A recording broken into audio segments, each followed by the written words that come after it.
In the early 90s, Steven Spielberg was going to do Cape Fear, and he got kind of tired of doing maniac films. He wanted to do something a little more deep. Of course, he caught into the cycle of empty escapism. He wanted to expand his film director. Martin Scorsese didn't want to do Schindler's List because, well, a lot of bad reviews for his Last Temptation of Christ, and a lot of when he goes a little bit depth, he gets in trouble.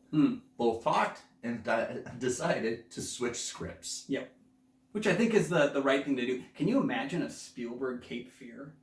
I don't think it would work. No. I do think a Scorsese Schindler's List sounds quite interesting, but I just don't see Spielberg working with Cape Fear as a property, or at least I don't think it would have the impact of this film. Yeah. We're going to talk about the remake to Cape Fear because it is based on the previous film, not on the book The Executioners, which the first film was based on. This is more of a translation from the original film to that. That's why we're going to get some familiar faces popping up while we talk the Cape Fear remake from 1991 here on Kyle and Nick on Film. So stay with us.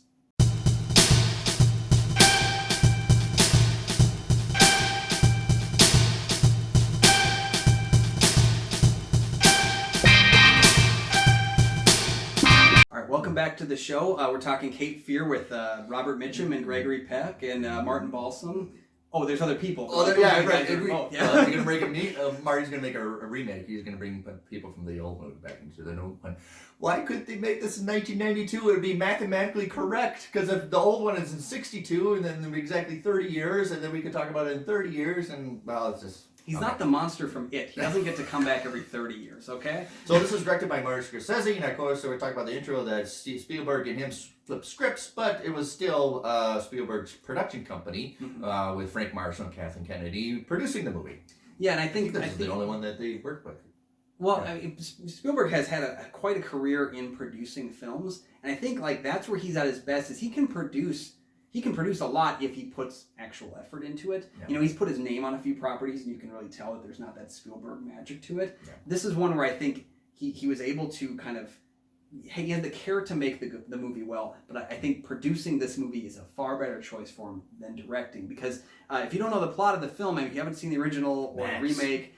Max Cady, played by Robert De Niro, gets out of prison, I think, after 14 years. He got nominated for this performance. So good, too. Yeah. But he gets out of jail after 14 years, and he goes after his own lawyer, played by Nick Nolte, who he accuses of basically covering up evidence that led to his conviction. And he begins by stalking the family as they go on vacation. This is one of the best stalking films. It's so irritating, and it's just like one of those, it handicaps you. Yes, in between Goodfellas and Casino, Robert De Niro did this movie, which I think is probably one of the, out of the three, this is probably one of his greatest ones. Definitely, yeah. It's a showcase for De Niro because I don't think he really reached the heights when he played a villain a few years later in the Kenneth Branagh Frankenstein film. Yeah. But I think he knocks it out of the park here, and I say that because I don't know if I've ever been more disturbed by Robert De Niro than in this movie, and that's from a guy who's seen Taxi Driver and knows how disturbing this actor can be. Yeah. This is one of the most disturbing characters I've ever seen put to film. My skin crawled every time he was on screen. He didn't even have to talk. So he doesn't, Robert De Niro doesn't really, until probably the third act, doesn't really do a lot of movement, animated. He's pretty much straight line. Mm-hmm. Even when he gets out of prison, it's pretty much boom, boom, boom, boom, yep. Out the door. Even when he's driving, straight line. So there's a lot of intentionally directional.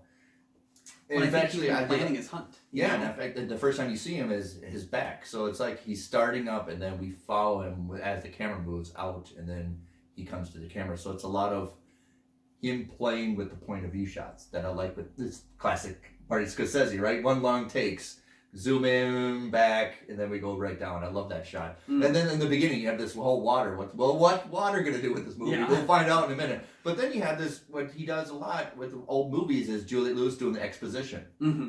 Which you're like, okay, we know all these stars. Why is she doing this? Yeah, it's like she started the film with, for as long as I've been alive, I wanted to be a teenager. No. And of course, the next thing is Marty's Thelma Shoemaker, who's done a lot, solely worked only with Marty for his career.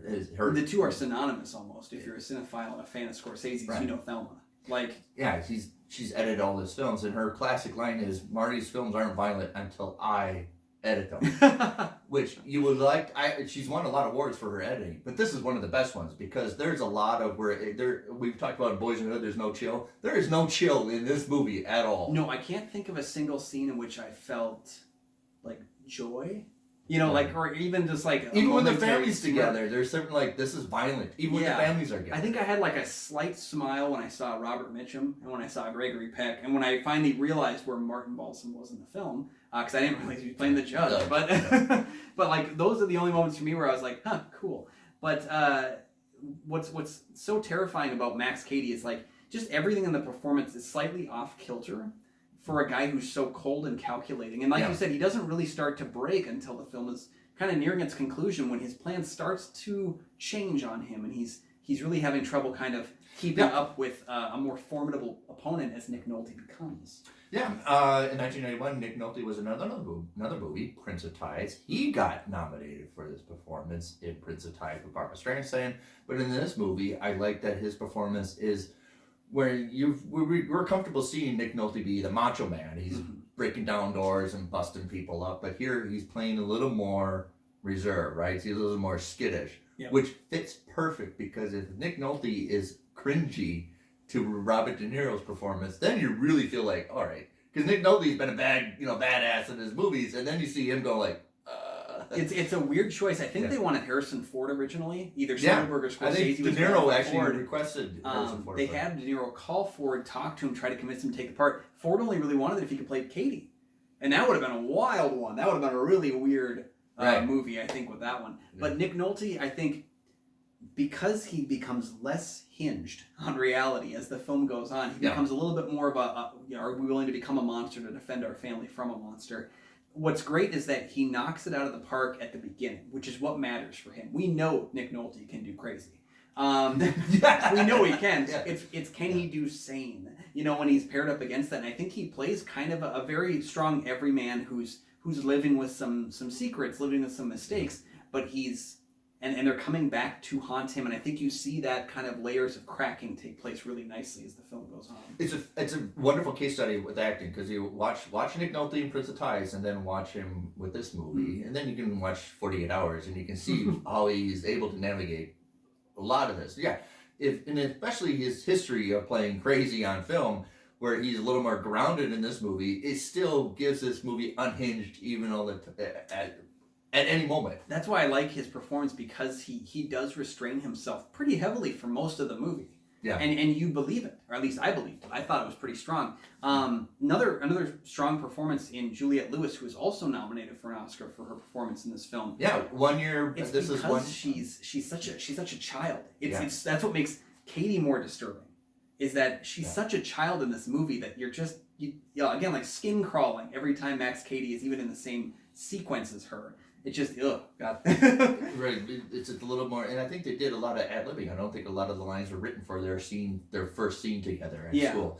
But Juliette Lewis, this is a year before Christmas Vacation, and this is it's a year after Christmas Vacation that she did, and then there's a year before she did Romeo is Bleeding. Oh, yeah. Yeah, so she had early 90s, she was really blossoming. But of course, she wasn't the first choice. I think Reese Witherspoon auditioned for this movie, and she fumbled it. Drew Barrymore fumbled it. Fumbled bad, from what I hear. Well, I understand after researching that Reese Witherspoon said she did bad because she didn't know Robert De Niro was going to be in the room, and then she panicked. Oh, I think I would too. Yeah, that's fair. And it was her first time getting a call back, and she was really excited. And then you see Robert De Niro in the room, you're like, right. You know what's great about the film too is it feels like Martin Scorsese embracing his inner genre filmmaker. Yeah. Because he doesn't really kind of give in to his genre tendencies. And he's always kind of been a high art filmmaker in a lot of ways. It's nice to see him get down and dirty and gritty. And this is like the getting most your hands dirty film. Yeah, we talk about getting your hands dirty and making a movie, and then this is digging in the trenches. Yeah, because even with like Goodfellas and Casino, which kind of hinged around there's this definitely film, a high class. There's a bit of like a higher brownness even to the we're gonna beat you to death with a pipe, But with this film, there's none of that.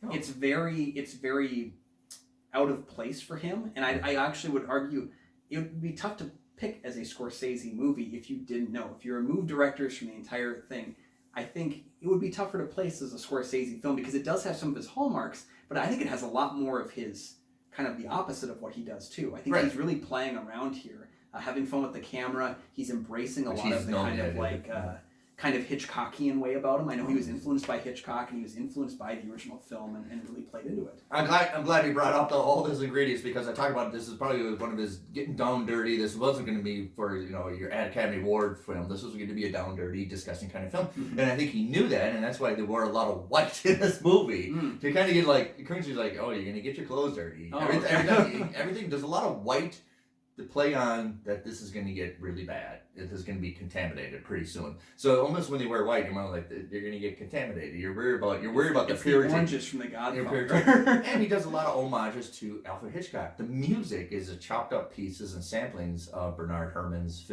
sounds that were put into Alfred Hitchcock movies. So a lot of the trumpets, you get a lot of whimsical from the Vertigo. So in the constant playing of sampling of Bernard Herrmann's music, interjected into this movie, he does a really homage to Vertigo with the lipstick. Oh yeah. And there's a very homage to Catch a Thief with the fireworks, which Alfred Hitchcock used in his movie. So you do have a lot of homages, a lot of sampling of Alfred Hitchcock in this movie that gives it the real kind of, it's gonna be down and dirty, but let's sample in some classics as well. Yeah, and so he's embracing a lot of that stuff that he learned from in previous years in a way that he hasn't done it before. Heavy genre filmmaking, and I think there's no better actor to slide into a heavy genre filmmaking course than Joe Don Baker. I think this is the film where he gets the most time to really shine in my book of his entire career. I think he really plays with this private detective who's kind of, again, like he knows ways to get rid of Katie. But he also knows that Nick Nolte is a lawyer, and he wants to kind of like play this line of like, how can I help you out? And this is a guy who's never been tested before, clearly. In a way that Max Cady is a much better hunter than he is at hunting. It was very cleverly, and I talked about a lot of good decisions on casting. It was very smart to cast Gregory Peck as the lawyer. As we see Gregory Peck as Atticus Finch in To Kill a Mockingbird. Here he's lawyering for Max Cady. Well, and if you look at it, I felt like it was kind of an inversion because you get Robert Mitchum, who is the villainous character in the original film. He's playing a cop. He's playing a good cop, even though he has kind of like the tendency to he can kind of like hey, you can deal with this problem yourself. But he is still in general a good cop. Gregory Peck is a lawyer for Max Cady. He is helping him out, and he is very much kind of an antagonistic role in the film. I like that these two were swapped. And how many times you remind him he's a lawyer. Yeah, exactly. You're a lawyer. Everybody's reminding him, you're a lawyer. I'm a lawyer. I love those. How many times do we have to remind him that he's a lawyer? This is one of those movies where you wouldn't want that as a rule for your drinking game, but... Well, the other thing, the reason why I would bring that up too is because Marty really chopped up the clever writing. Actually, this was really sophisticated dialogue. It was actually really clever writing. And Marty didn't think that was necessary for this movie, that you're going to get down and dirty. Let's have the dialogue down and dirty as well. Let's not have any clever catchphrases or anything like that. And so that's probably why we get a lot of comedy writing a lawyer, because this dialogue is supposed to pitch into making a down and dirty film. Well, and again, that helps to have those guys who are able to just kind of like throw out guttural sounds. Nolte and De Niro both get to a point where they are literally animals in a fight. And there is no English at that point. There is no conversation unless it's through these like howls and this anger. There's a lot less dialogue in words and more dialogue in like that emotional rage that these two have been building towards through the entire movie. It's a really cool kind of breaking down of societal norms. Of course, Marty Scorsese likes to drip in a little bit of religion, Christianity in this, and this is a little more than just dripping in. It's a little more overhanded with the tattoos. When Nick Nolte's character is in a crisis, he's reading the Bible. There's a lot of biblical aspects of it, and of course you have a flood that's almost happening. So there's a lot of biblical, I would say, input in this movie. The overtones there, I don't know if it's drives it. I don't know if I think that's kind of one of those genre things, though, too. Is you tend to look at the good versus evil in genre fiction more than you look at, the good and evil within each of us. You look at there's a white and there's a dark, and Nick Nolte, again, the clean suit becomes dirty. It's because of that melding there. I think that's kind of one of those genre things where you tend to lean into that. And quick side note, we need to get rid of the Job reference in every single film. So many people do the Job thing, and it's not a big deal. In this movie, it works fine, but we keep using it today. We need to get rid of the Job thing. But yeah, I think that's right. I think the religious overtones is that good versus evil narrative. John Ritter makes an appearance in this movie. I forgot about the movie they go see, is Problem Child. Yeah. And Max Cady thinks it's the funniest thing ever he saw in his whole life. Yeah. That's maybe the part being the problem child in the audience. Yeah, that's maybe the part about the movie that I have the most laughable moment to, is that so many of these great scenes from this film have been kind of lampooned in other films. You look at I think one of the Nutty Professor movies, Eddie Murphy's character is doing that too, where he's smoking the cigar and just howling, and he's just doing it on purpose. Or you even get the scene where Max Cady is doing the pull-ups and stuff, which is directly made fun of in a Seinfeld episode. And I think it's just that's maybe the only part where I found a laugh in the movie. It's just the way that it's been parodied because it's gone so dark. But yeah, I mean, it's weird seeing Problem Child being the movie in the theater. And again, because you're thinking Martin Scorsese, you're thinking high art.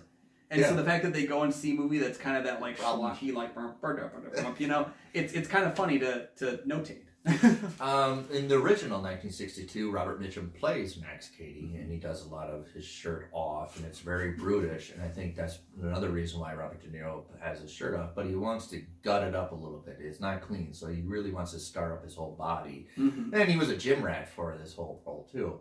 But I want to mention that Robert Mitchum's Max Cady is really the foundation for what you see from 80 horror movies. He's really the foundation for Jason, for Michael Myers, of this not really speak a lot of lines, but all of a sudden he's a force that you can't negotiate with. He's a lot of what you see in a lot of the 80s of these bad guy killers.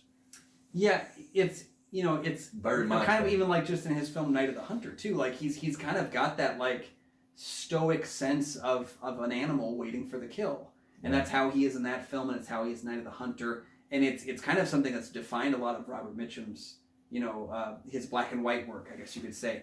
And it goes a different way, I think, with De Niro. I think De Niro's trying to outline that, this person is kind of beyond fixing. This is a person who is evil, and he is not coming back from it. Whereas Max Cady in the original film, you kind of just see him, it's kind of like a nameless force. You don't even have to know his name, and he's just coming for you. If you want to know where Jason Voorhees comes from, the adult Jason Voorhees with the mask and not saying anything, and he just all of a sudden appears, and he's a menace to especially teenage girls, and his water and all that stuff. Max Cady is kind of the foundation to where you go. It's a missed opportunity that we never got Robert Mitchum as Jason. Just in number 9, he just shows up. So another thing I want to mention is the cinematographer. I love the cinematography in this. I think it's wonderfully edited too. Stella did a great job because the slicing editing of all of a sudden it just goes doom, doom, doom, or just cuts. That feels genre though to me. That's why I think it's because the movie doesn't really pause. There's not a lot of time where even the silent moments, there's movement. There's constant movement and pacing to the movie. Frustratingly so. When you think the movie has come to an end, and then you realize we've got another scene now. I thought we were there. Yes. It's frustrating, but it's frustrating because you're aligning with Nolte, and you're why is this not over yet? It didn't ruin my enjoyment. It just made me more frustrated. And so you get that with Schumacher doing, I think, a really different job with this film. And then you get Freddie Francis, who has directed a ton of 60s and 70s horror films, and was able to actually bring some of that genre work to Cape Fear 91. Who's actually really famous for doing a lot of black and white films, like The Elephant Man, Sons of Glory. I think he won 2 Academy Awards, if I remember. So you have great experience behind the camera, and you have Academy Award winning in front of the camera. We haven't got even Jessica Lange, who is a fabulous actress. Yeah, well, and on the surface, it doesn't feel like she's going to get anything to do at the beginning. You know, and it's not until Max Cady enters her world. because he kind of takes his time. Again, he's focused on Nolte, and he realizes that I can't hurt Nolte by hurting Nolte.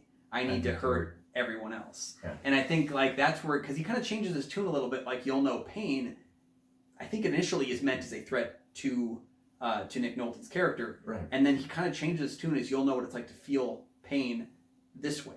Yeah. And especially when he's introduced to Lang, he sees how can I take advantage of the situation. And some of the things that he's able to get away with are very strange because you don't know how he figured that out. But maybe it's that 14 years of the hunter personality. That is, and then right. being introduced to Juliette Lewis. And that's maybe, again, like the most disturbing part of it is that, you know, it's again, you kind of feel like, you know, Freddy Krueger was a child murderer. But when they did that remake of Nightmare on Elm Street and they focused heavily on like child molestation, that the film became became dirty and gross. Right. And that was kind of, again, like, you know, Max Cady, you know, Robert De Niro, you kind of like the actor, and then you see him like literally like hunting this child, and it just, again, that's the most disturbing part of the film, is that they allow you to watch him watch her, and it's really gross. So you got a lot of the metaphors of like white getting contaminated, and we worry about that, and then of course, you know, Max Cady doing the loud. He's the most colorful. He's wearing the colorful shirt. My God, I want that shirt, sunglasses.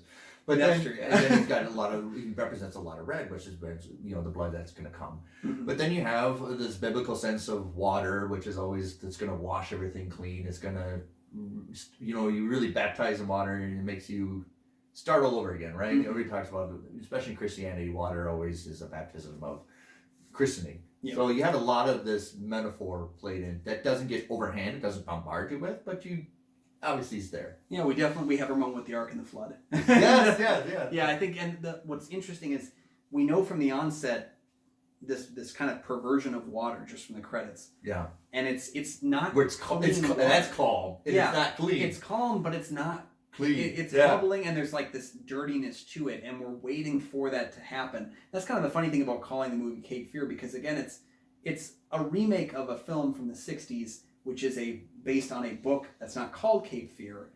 And yeah, the Executioners, John T. McDonald. What's interesting is, I don't know that a lot of people outside the general film community know that there's an original Cape Fear. Yeah. And so it's interesting that even back then, I don't think it was as paramount. And that's what I love about this remake, is that you can have a remake of a movie that's not on the surface of everyone's mind when they think of these genre pictures. That's what we should be remaking, is movies that maybe just didn't get the love the first time around, but there's a lot of good elements to them we can work with. As you mentioned that, one of them, as you talked about that, one of the great ones that was actually a good remake of an original that people forgot about was Diabolique.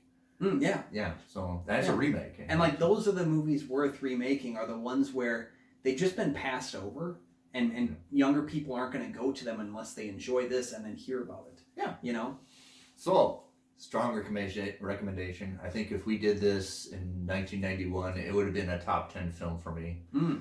Did get a lot of, actually, even though there was intentionally supposed to, that's not what, Marty wasn't trying to make Oscar bait, but it got nominated for certain things. Well, I think it's a rarity in that, again, it's, if you didn't have Scorsese, would anyone have noticed how good the performances were?